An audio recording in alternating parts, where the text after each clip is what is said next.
One night, when reading through the St. Louis County investigation papers, I stumbled along something that was absolutely stunning. At approximately 1:13 a.m., August 9th, a male arrived as a backseat passenger in a dark-colored passenger vehicle. Brown enters and exits the front doors.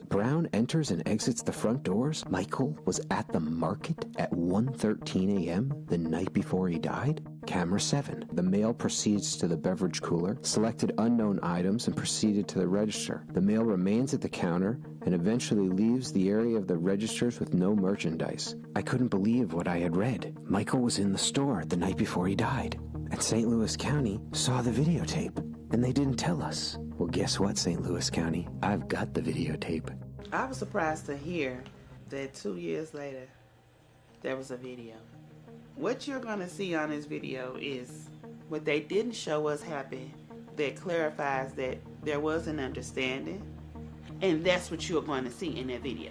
In the early hours of August 9th, just 11 hours before Mike took his last steps, he went to his local convenience store to make an exchange. Look carefully at the counter and you can see a trade is made. Mike gives the store a little bag, smelling it and passing it around. There was some type of exchange for one thing for another. That these people know each other well enough that this is the relationship that they have. Then you can clearly see Mike being given 2 big boxes of cigarillos. The store clerk puts the cigarillos into a bag for Mike with his other stuff and hands it over the counter. Mike is about to leave the store, but decides to have the clerk hold his things behind the counter for him. The next day, with his hands politely behind his back, Mike goes back into the store to get his stuff.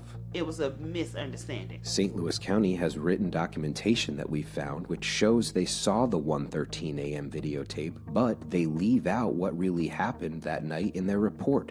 Mike traded the store a little bag of weed and got 2 boxes of cigarillos in return. He left his items at the store and he went back the next day to pick them up. Mike did not rob the store.